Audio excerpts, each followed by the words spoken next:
asawang pinaulanan ng suntok at tadyak ang isang lalaking patulog na sana sa kanilang bahay sa Calamba sa Laguna. Ang nahulikam na nanakit, dating nobyo ng kinakasama ng biktima.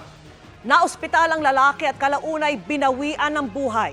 Apela ng kanyang live-in partner, mahuli ang ex na nanakit. Nakatutok si Oscar Oida. Patulog na sana ang magkasintahang si Liana at James mag-aalas 3 na madaling araw nitong January 9 nang biglang pumasok sa kwarto ang dating kasintahan ni Liana. Walang kaabog-abog, nagpakawala ito ng sunod-sunod na suntok at tadyak sa ulo ni James na di na nakapalagpa. Sinubukang humarang ni Liana pero di nagpaawat ang ex. Sa kalagitnaan ng komosyon, si Liana nadulas pa.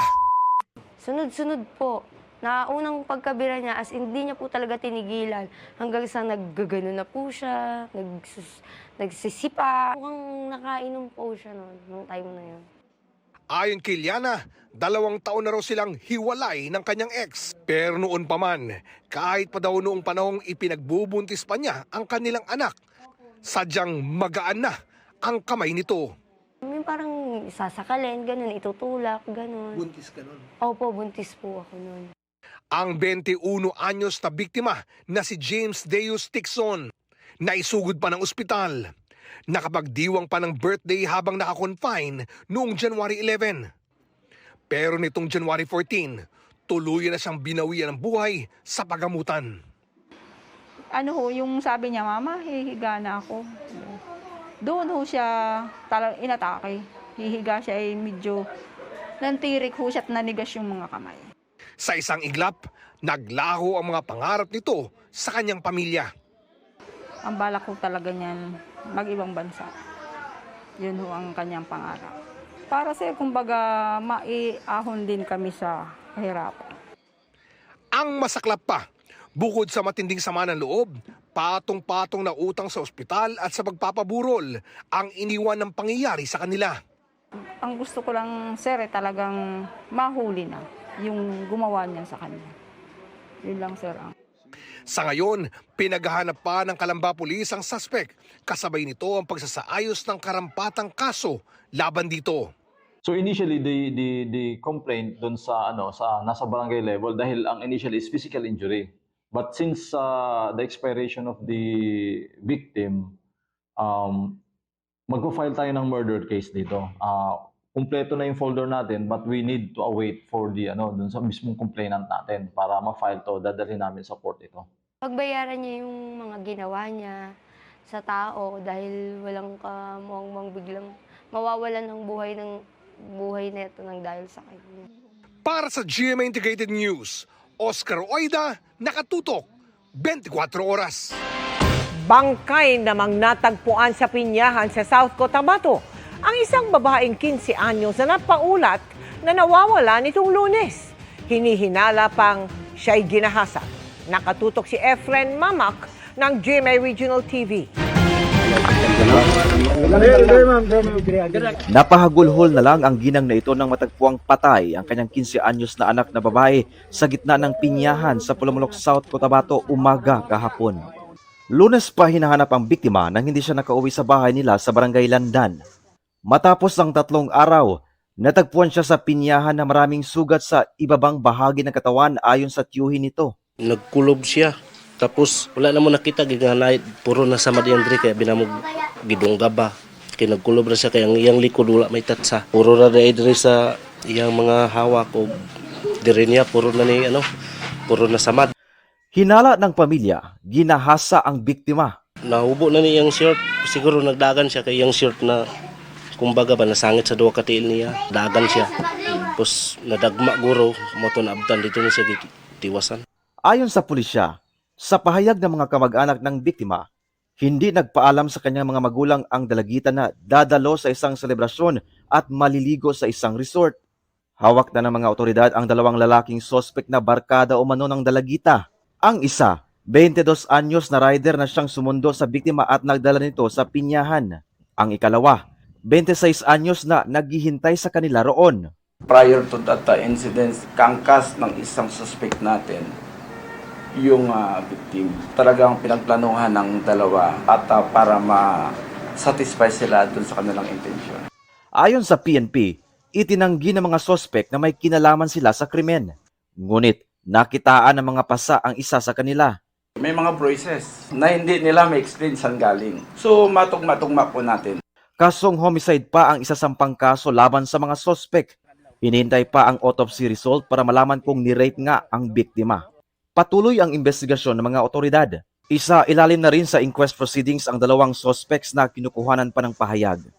Mula sa GMA Regional TV at GMA Integrated News, Efren Mamak, nakatutok 24 oras.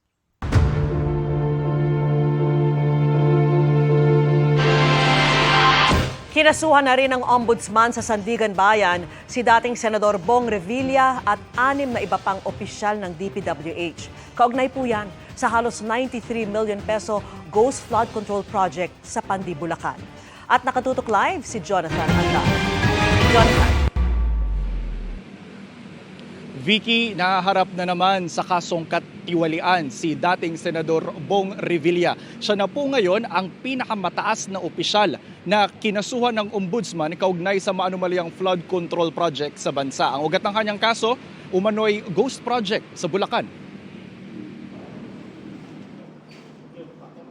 Bulto-bultong dokumento ang bitbit ng ombudsman sa Sandigan Bayan para kasuhan si dating Senador Bong Revilla at 6 na dating opisyal ng DPWH kaugnay sa umano'y korupsyon sa flood control projects.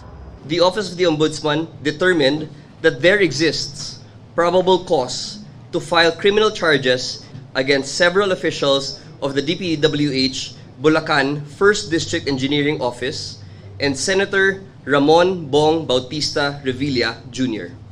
Ang kaso, malversation of public funds through falsification of public documents at paglabag sa Anti-Graft and Corrupt Practices Act kaugnay sa 92.8 million peso ghost project sa Pandi, Bulacan na inaward noong March 28, 2025. Sabi ng ombudsman, nagsabuatan sina Revilla, Engineer Bryce Hernandez, Engineer JP Mendoza, Engineer RJ Dumasig, Engineer Emelita Huat, Juanito Mendoza at Cristina Pineda para ilabas ang 76 million pesos na pondo para raw pampagawa ng flood control sa Purok 5, Barangay Bunsuran sa Pandi, Bulacan. Pero batay sa mga opisyal na inspeksyon at sa mga testigo, wala namang naitayong flood control doon. Despite the absence of any actual construction, the respondents declared the project completed. Thereafter, to facilitate the release of the entire project cost, the respondents are found to have falsified accomplishment reports, issued fraudulent billing documents, and endorsed disbursement vouchers. Hiling ngayon ng ombudsman sa Sandigan Bayan maglabas na agad ng hold departure order at warrant of arrest laban kay Revilla at sa 6 na kapwa niya akusado sa kaso. For the case of malversation, the prosecution recommended no bail. That said, if and when warrants of arrest are issued by the court, the respondents will have to be detained pending trial. Pangatlo na si Revilla kasunod ni Zaldico at Sara Diskaya na high-profile personalities na kinasuhan ng ombudsman dahil sa anomalya sa flood control projects. Sino pa kaya ang susunod na kakasuhan? At present, several cases are still ongoing preliminary investigation, while many more remain under active and continuing fact-finding. This sends and should send a clear message. Those who misuse public funds will be held accountable under the law. Vicky, ang sunod na mangyayari rito, iraraffle yung kaso sa Sandigan Bayan para malaman kung anong dibisyon yung hahawak nito. Yung dibisyon na yun yung magde-decide dun sa hiling ng ombudsman na hold departure order at warrant of arrest. Sa mga oras po na ito ay sinusubukan pa nating makuha ang panig ni Revilla at ng mga kapwa niya akusado sa kaso. Yan muna ang latest mula rito sa ombudsman. Balik sa iyo, Vicky. Maraming salamat sa iyo, Jonathan Andal.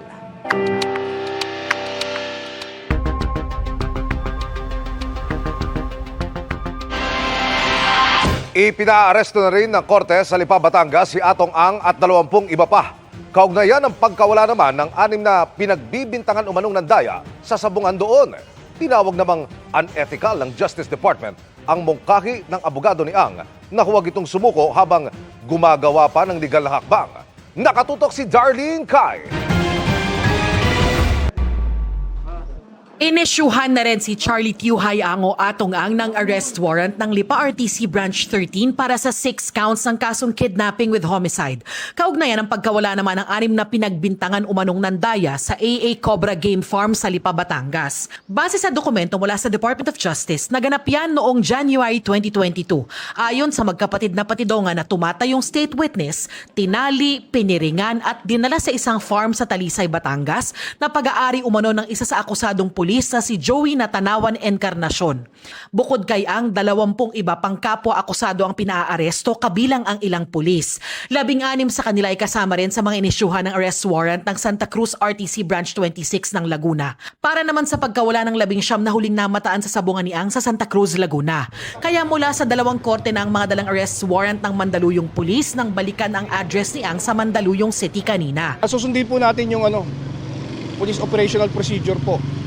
At alinsunod po sa ating batas na kailangan po nating meron po tayong body cam na authorized po ng PNP. Tapos meron po tayong videographer.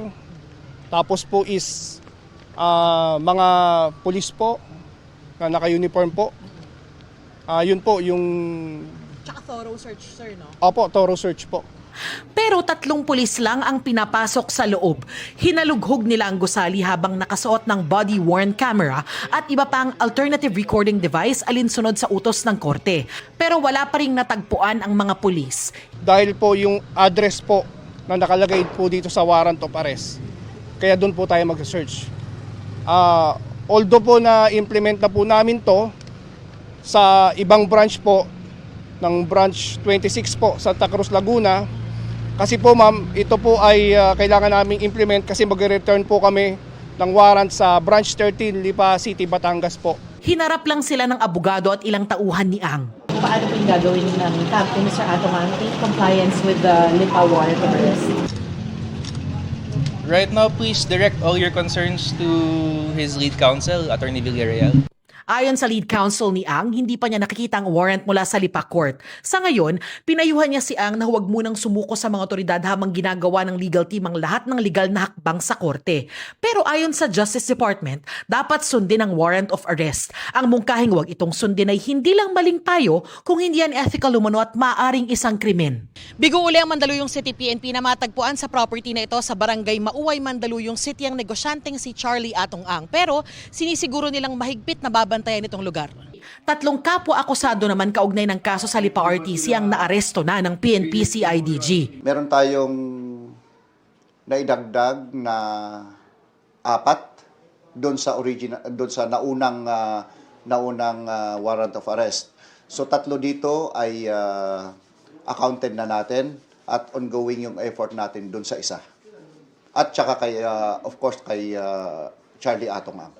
Samantala, dismissed na ang 11 pulis na kasama sa mga naunang pinaaresto kaugnay ng missing sabungero. Kaya wala na silang makukuhang retirement benefits at hindi na pwedeng maupo o maging empleyado ng gobyerno.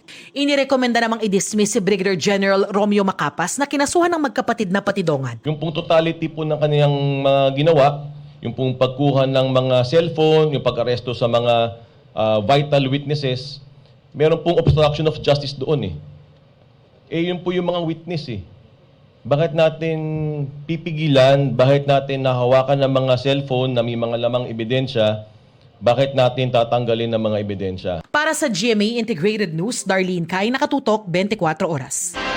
Nabuhayan ng loob ang kaanak ng mga missing sabungero, lalo ngayong 2 korte na ang nagpapaaresto kay Atong Ang at iba pang sangkot kaugnay ng mga kaso. Pero puno pa rin sila ng galit, sabay hamong lumabas na sila. Narito ang aking eksklusibong pagtutok. Kung talaga pong totoo yung sinasabi nyong inosente kayo at wala kayong kinalaman sa mga missing sabungero, eto na po yung pagkakataon nyo din po na patunayan nyo. Ito ang mensahe ng mga kaanak ng mga nawala sa sabungan ng negosyanteng si Atong Ang sa Santa Cruz, Laguna. Kasunod yan ang paglalabas ng korte ng arrest warrant para kay Ang at 17 iba pa. 4 na taon mula nang pumutok ang balita ng missing sabungeros. hustisya na ito na malapit na, nakakamit na namin. Kaso malungkot, hindi siya makita nawawala. Kasi sinasabi niya lagi siyang inosente. Hindi po ako niniwala inosente siya kasi pinapatay niya yung anak ko eh. Sa totoo alam po napakasakit hanggang ngayon po, di pa po makarecover ako dahil sa pagkawala ng anak ko eh. Torture po yung ginawa nila sa akin, hindi lang anak ko kinuha nila kundi pati po ako eh. Kanina, nagsalo-salo sa tanghalian ng halos lahat ng pamilya ng mga missing sabongeros para kahit papaano raw ay ipagdiwang ang inisyal nilang tagumpay sa kaso. Nabuhayan po yung loob namin na kahit maliliit na tao lang po kami, kaya pala namin lumaban. Okay po, sige po, sige po. Sa kalagitnaan ng reunion, tinawagan ng pulis si Ederlyn, kapatid ng sabongerong si Edgar na nawala sa Lipa, Batangas. Confirm na, sir. Nasa iwaran na yan. Sige po, salamat. Ibinalita sa kanyang inilabas na rin ng Lipa City, Batangas RTC ang warrant of arrest para sa kanilang kaso. Sobra po ang saya ko. Sobra. Dahil sa wakas makakamit na namin yung hinihiling namin na matagal na hustisya para sa aming mga pamilya. Gusto ko ilabas yung galit ko. Yung galit ko kay Atong Ang, yung ginawa niyang pagpatay sa mga mahal namin sa buhay. Lahat dapat ng paghihirap ng pamilya namin, danasin din niya. 10 ng angkan niya, lahat ng gumawa ng krimen sa mga pamilya namin. Ang kaanak ng iba pang nawawala, galit na pinapanagot ang mga nasa likod ng krimen. Kung anong ginawa nila sa daing namatay, bitay rin. Kung anong ginawa nila, na inano nila yung bigtiin ng aming mga mahal sa buhay ng wire, dapat ganun din sila. Ang sakit, sir. Atong Ang, hirap na ang buhay namin sa paghahanap sa mahal namin sa buhay. Marami kaming pamilyang pinirwisyo nyo. Ang mga apo namin, mga asawa noon, hanggang ngayon nagdurusa. Sana naman, harapin mo na. Lumabas ka na. Itong pagkakataon na to, wag nang pahirapan ni Atong ang mga kapulisan. Ginawa niya to, dapat harapin niya. Huwag siyang duwag. Hindi rin daw sila natutuwa sa impormasyong isiniwalat ng CIDG kahapon na may active at ex-police officials na nagkakanlong kay Ang. Masakla po para po sa aming mga pamilya na nawalan. Masakla po yung kasi sila po yung unang-unang dapat natutulong sa amin na mahihirap, pero sila po yung mga nangunguna na tumutulong sa mga hindi naman nila dapat tulungan. Para sa amin po, hindi po mahuhuli si Atong Ang kung may nagsusuporta po sa kanya na itinatago po siya. Ano dapat gawin? Ang kailangan mo din gawin dito ay yung mga nagtatago sa kanya at tumutulong ay kailangan din pong hulihin ng gobyerno.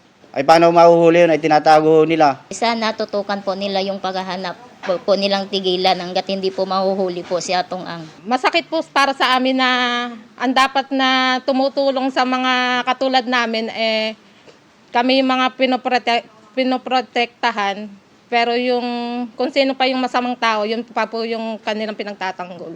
Insulto rin daw sa kanila ang payo ng abogado ni Ang sa kliyente na huwag sumuko dahil marami pang pwedeng gawing legal remedies sa kaso. Tama ba yun? So hanggang ngayon pinapaikot pa tayo rito, pati ng abogado Hindi niyo na humaluloko yung taong bayan. Lahat ho nakatingin. Para sa GMA Integrated News, Emil Sumangil, nakatutok 24 oras. Unti-unti nang nararamdaman ang epekto ng bagyong Ada sa ilang bahagi ng bansa, lalo na sa Bicol Region, Visayas at Caraga. May mga binahat na nakaranas ng pagguho ng lupa. Nakatutok si Sandra Aguinaldo. Mistulang ilog ang kalsadang ito sa Tubay, Agusan del Norte matapos malubog sa baha. Hindi na talaga kayo makadaan, ayan o. Grabe, bilis talaga lumaki yung tubig. Kasunod yan ng malakas na ulan kaninang umaga dahil sa bagyong Ada. Bagaman may mga nakadaan, ang ilang motorsiklo nahirapan. Atay, bas na. Agoy! Hilak! At ang iba, itinulak na lang. Umapaw at rumagasa rin ang baha sa ilang bahagi ng kalsada. Malakas rin ang ulang dala ng bagyong Ada sa Bohol maaga pa lang. Habang sa Catanduanes, gumuho ang bahagi ng bundok kaya pansamantalang hindi nakadaan ang mga motorista. Ayon sa Pag-asa, posibleng dumaan malapit sa Catanduanes ang bagyong Ada ngayong weekend. Kaya naka-red alert status na ang buong lalawigan bilang paghahanda sa pananalasa ng bagyo. Sinuspindi rin ang mga klase sa ilang bayan. Sa bayan ng Virac, nagpulong ang mga opisyal ng lokal na pamahalaan at naghanda na ng sako-sakong food packs na dadalhin sa malalayong barangay na posibleng maapektuhan ng bagyo. Naranasan na rin ang ulang dala ng bagyong Ada sa Sorsogon. Itinaas na sa matataas na lugar ang mga bangka para di abutin at tangayin ng mga alon. Dahil din sa masamang panahon, kaya kanselado ngayong araw ang ilang biyahe ng mga bus na magmumula sa PITX. Damay riyan ang mga ruta patungong Tacloban at Liloan, Leyte, Biliran, Davao at Tagum City. Para sa GMA Integrated News, Sandra Aguinaldo, nakatutok 24 oras. Inireklamo ng civil libel ni Congressman Leandro Leviste si Palace Press Officer at Undersecretary Claire Castro dahil sa mga mali umanong paratang kaugnay ng kanyang solar power business. Depensa ni Castro, laman ng balita ang pagtalakay niya sa issue at walang mali siya. Isa sa mga mahalagang batayan para masabing may libel. Nakatutok si Tina Panganiban Perez. Reklamong libel ang isinampa ni Batangas 1st District Representative Leandro Leviste laban kay Palace Press Officer Undersecretary Claire Castro.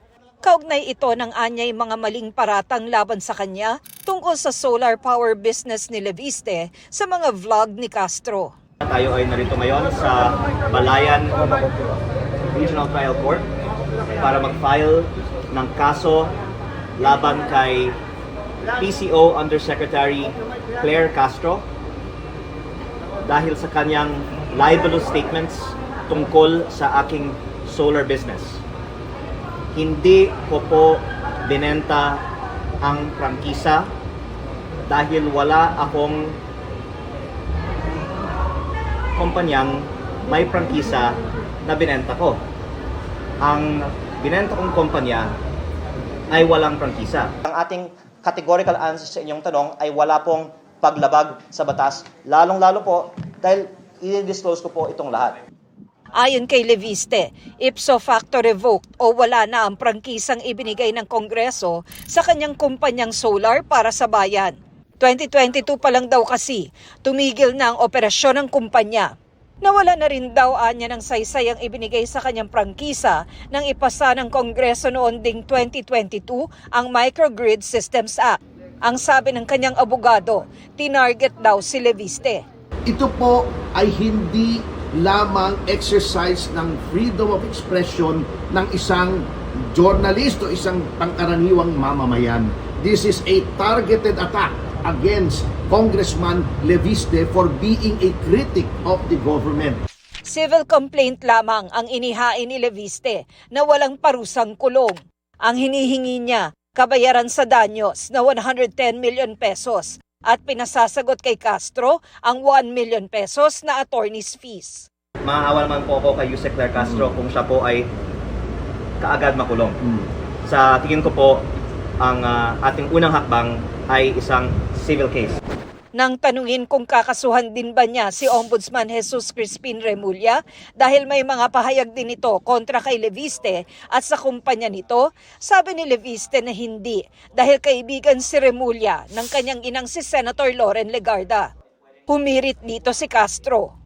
Hindi niya ididemanda si Ombudsman kahit na yun ang source ng facts or balita. Ako ang pwede niya i-demanda dahil hindi niya ako ginagalang at hindi ako kaibigan ng kanya ina. Okay. May ganong question. Naninindigan si Castro na walang mali siya sa mga pahayag niya. Wala po. Kasi pansinin po natin, nagbigay din po ulit ng statement si Ombudsman Remulla and that's part of the news. So, pag ganun po, kinakailangan ko rin po siyang i-take up at alam kong mainit po yon. Na-content ko din po yung isang news patungkol po doon sa kanyang sinabing na-divest niya ang kanyang shares mismo sa solar para sa bayan. So, paano po magkakaroon ng mali siya yun kung siya mismo po ang nagsabi mo?